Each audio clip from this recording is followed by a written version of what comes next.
গাজার ত্রাণকেন্দ্র এখন মরণফাঁদ। ইসরায়েলি বর্বরতায় আরও 92 ফিলিস্তিনের মৃত্যু। বাদ যাচ্ছে না রেড ক্রস কর্মীরাও। দায় নিতে নারাজ তেল আবিব। যুদ্ধবিরতি চুক্তি ভঙ্গ করে সিরিয়ার সামরিক বাহিনীর ওপর দ্রুজদের হামলা। নিরাপত্তা বাহিনীর 3 সদস্য নিহত। সিরীয় ভূখণ্ডে আবারও অভিযান চালানোর দাবি ইসরায়েলের। ট্রাম্পের হুমকি উপেক্ষা করে রাশিয়া চীন যৌথ নৌমহড়া শুরু। অংশ নিচ্ছে 2 দেশের রণতরী। প্রশান্ত মহাসাগরীয় নিরাপত্তা হুমকি মোকাবেলায় প্রস্তুতি প্রধান লক্ষ্য। যুদ্ধবিরতি চুক্তি ভঙ্গ করে সিরিয়ার সামরিক বাহিনীর উপর হামলা চালিয়েছে দ্রুজরা। এই হামলায় সিরীয় নিরাপত্তা বাহিনীর 3 সদস্য নিহত হয়েছেন। মারা গেছে এক দ্রুজ সদস্য। একই দিন সিরিয়ায় আবারও অভিযান চালানোর দাবি করেছে ইসরায়েল। স্থানীয় সময় শনিবার সুয়েদা প্রদেশে সিরিয়ার নিরাপত্তা বাহিনীর ওপর হঠাৎ হামলা চালায় দ্রুজ সম্প্রদায়। রাষ্ট্রীয় গণমাধ্যম এখবারিয়া টিভি জানায়, এই হামলায় দেশটির নিরাপত্তা বাহিনীর সদস্যসহ বেশ কয়েকজন হতাহত হন। একাধিক গ্রামে মর্টার শেল ও রকেট হামলারও অভিযোগ ওঠে, যা যুদ্ধবিরতি লঙ্ঘনের সরাসরি প্রমাণ বলে দাবি করে সরকারি সূত্র। রাষ্ট্রীয় বিবৃতিতে দাবি করা হয়, বিগত কয়েকদিনেও বিদ্রোহী গোষ্ঠীগুলোর নেতৃত্বে পরিচালিত গণমাধ্যম ও সাম্প্রদায়িক উস্কানিমূলক প্রচার অভিযান থামেনি। সেনাবাহিনীকে দুর্বল দেখানোর উদ্দেশ্য ব্যর্থ হওয়ায় তারা চুক্তি লঙ্ঘন করে অভ্যন্তরীণ নিরাপত্তা বাহিনীর ওপর হামলা চালায় বলে জানানো হয়। যুদ্ধবিরতি ভেঙে নতুন করে সংঘর্ষ ছড়িয়ে পড়ার খবর নিশ্চিত করেছে যুক্তরাজ্য ভিত্তিক পর্যবেক্ষক সংস্থা সিরিয়ান অবজারভেটরি ফর হিউম্যান রাইটসও। এই প্রেক্ষাপটে সিরিয়ার দক্ষিণাঞ্চলে ফের হামলা চালানোর দাবি করেছে ইসরায়েল। অন্যদিকে দেইর আজ জোরে আইএসআইএস-এর হামলায় যুক্তরাষ্ট্র সমর্থিত সিরিয়া ডিফেন্স ফোর্সের 5 সদস্য নিহত হয়েছে বলে দাবি গোষ্ঠীটির। একই দিন মানবিজ এলাকায় এসডিএফ-এর আরেক হামলায় সিরীয় সেনাবাহিনীর 4 সদস্য ও 3 বেসামরিক নাগরিক আহত হওয়ার সংবাদ জানায় সিরীয় গণমাধ্যম সানা। ইসরায়েলি আগ্রাসনের বিরুদ্ধে ফের উত্তাল অস্ট্রেলিয়া। টানা বৃষ্টিকে উপেক্ষা করে সিডনির রাস্তায় নেমে আসেন হাজারো মানুষ। ফিলিস্তিনের সমর্থনে স্লোগানে মুখরিত হয় পুরো শহর। অবিলম্বে গাজায় যুদ্ধবিরতির দাবি জানান তারা। ফিলিস্তিনিদের সমর্থনে রোববার সকাল থেকেই অস্ট্রেলিয়ার সিডনির হারবার ব্রিজে জড়ো হতে থাকেন বিক্ষোভকারীরা। বৃষ্টি উপেক্ষা করে ফিলিস্তিনের পতাকা হাতে নিয়ে তারা হাঁটেন পুরো ব্রিজ জুড়ে। ফিলিস্তিনের সমর্থনে স্লোগানে মুখরিত হয় পুরো এলাকা। বিশাল এই সমাবেশ পরিণত হয় অস্ট্রেলিয়ায় গাজা সমর্থনের সবচেয়ে বড় মিছিলে। এটা পৃথিবীর সবচেয়ে বড় অবিচার। শিশুদের হত্যা করা হচ্ছে কেন? শুধু এই কারণে যে তারা নিজেদের সীমানা রক্ষা করতে পারেনি। এজন্যই এখন তারা পুরো বিশ্বকে, বিশেষ করে ফিলিস্তিনিদের শাস্তি দিচ্ছে। এগিয়ে যাও ফিলিস্তিনিরা, আমরা তোমাদের পাশে আছি। এই বিক্ষোভে অংশ নেন উইকিলিক্সের প্রতিষ্ঠাতা জুলিয়ান অ্যাসাঞ্জো। বলেন, গাজায় যা ঘটছে তা মানবতার বিরুদ্ধে অপরাধ। বিশ্বের উচিত এখনই সোচ্চার হওয়া। অনেক অংশগ্রহণকারী বলছেন, যুদ্ধ নয়, গাজার শিশুদের জন্য, পরিবারগুলোর জন্য শান্তি চান তারা। পুলিশের অতিরিক্ত উপস্থিতি সত্ত্বেও শান্তিপূর্ণভাবে শেষ হয় বিক্ষোভ সমাবেশ। স্থানীয় গণমাধ্যম বলছে, ইসরায়েলি হামলার শিকার হওয়া সাধারণ মানুষের প্রতি সহানুভূতি জানাতেই সিডনিবাসীর এই স্বতঃস্ফূর্ত অংশগ্রহণ। বিক্ষোভকারীরা বলছেন, রাজনীতিকরা চুপ থাকলেও সাধারণ মানুষ তাদের অবস্থান স্পষ্টভাবে জানিয়ে দিয়েছে।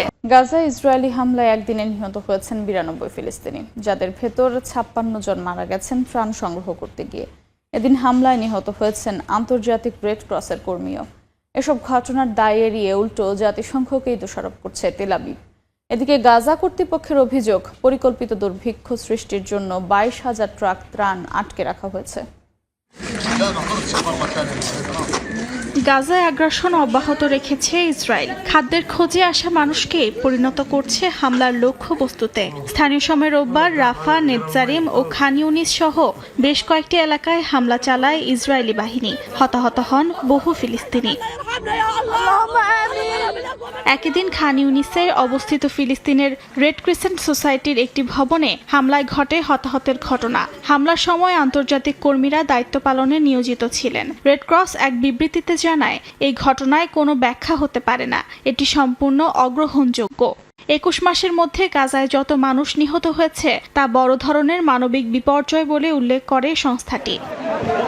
তবে এসব মানবিক সংকটের দায় নিতে রাজি নয় ইসরায়েল, বরং তারা দায় চাপাচ্ছে জাতিসংঘ ও আন্তর্জাতিক সংস্থার উপর।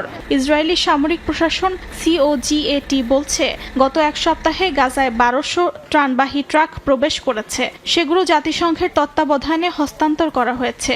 তাদের দাবি, আরও শত শত ট্রাক গাজায় প্রবেশের জন্য অপেক্ষমান। এই দাবিকে সম্পূর্ণ মিথ্যা এবং ধোঁকাবাজি বলে প্রত্যাখ্যান করেছে গাজা।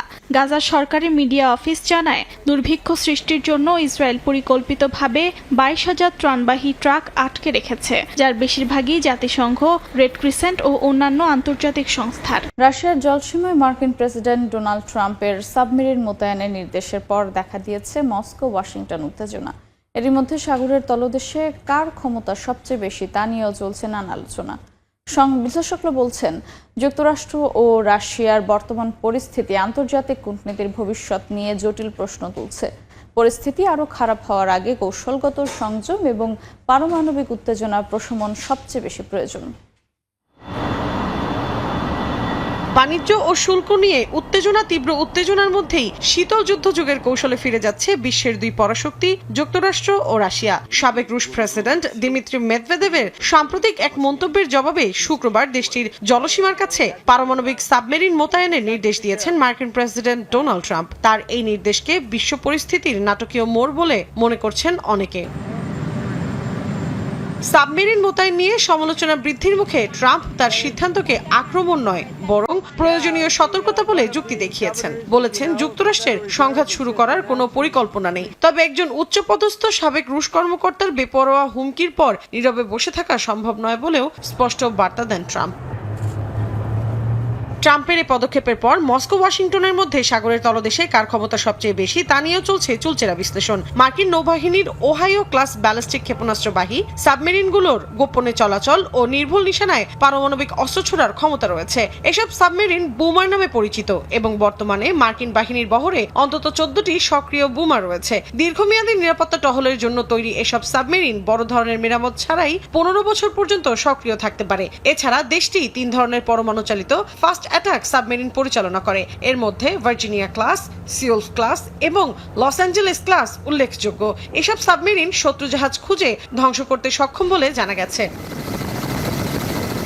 অন্যদিকে বিশ্বের অন্যতম বৃহৎ সাবমেরিন বহর রয়েছে রাশিয়ার, যার সংখ্যা প্রায় 64টি। এর মধ্যে ব্যালিস্টিক ক্ষেপণাস্ত্রবাহী সাবমেরিন রয়েছে প্রায় 14টি। রয়েছে বোরেই ক্লাস ও ডেল্টা আইভি ক্লাস সাবমেরিনও। এসব ডুবোজাহাজ সমুদ্রের নিচে রাশিয়ার পারমাণবিক প্রতিরোধ ব্যবস্থার মূল স্তম্ভ হিসেবে কাজ করে। দেশটির নৌবাহিনীতে 4টি ইয়াসেন ক্লাস পারমাণবিক ক্ষেপণাস্ত্রবাহী সাবমেরিন রয়েছে। এসব সাবমেরিন আকারে ছোট এবং কম সংখ্যক ক্রু নিয়ে পরিচালিত হয়, যার মাধ্যমে স্থলভাগে ও সমুদ্রে যুদ্ধজাহাজের বিরুদ্ধে দূরপাল্লার হামলা চালানো হয়। বিশ্লেষকরা বলছেন, যুক্তরাষ্ট্র রাশিয়ার বর্তমান পরিস্থিতি আন্তর্জাতিক কূটনীতির ভবিষ্যৎ নিয়ে জটিল প্রশ্ন তুলছে। সামনের দিনগুলোতে আবার পারমাণবিক কূটনীতির সূচনা ঘটবে নাকি পরমাণু উত্তেজনার এক নতুন যুগের সূচনা করবে তা এখনো অনিশ্চিত। পরিস্থিতি আরো খারাপ হওয়ার আগে অতীতের যে কোনো সময়ের চেয়ে এখন কূটনীতির পুনরুজ্জীবন, কৌশলগত সংযম এবং পারমাণবিক উত্তেজনা প্রশমন বেশি প্রয়োজন বলেও মনে করছেন তারা।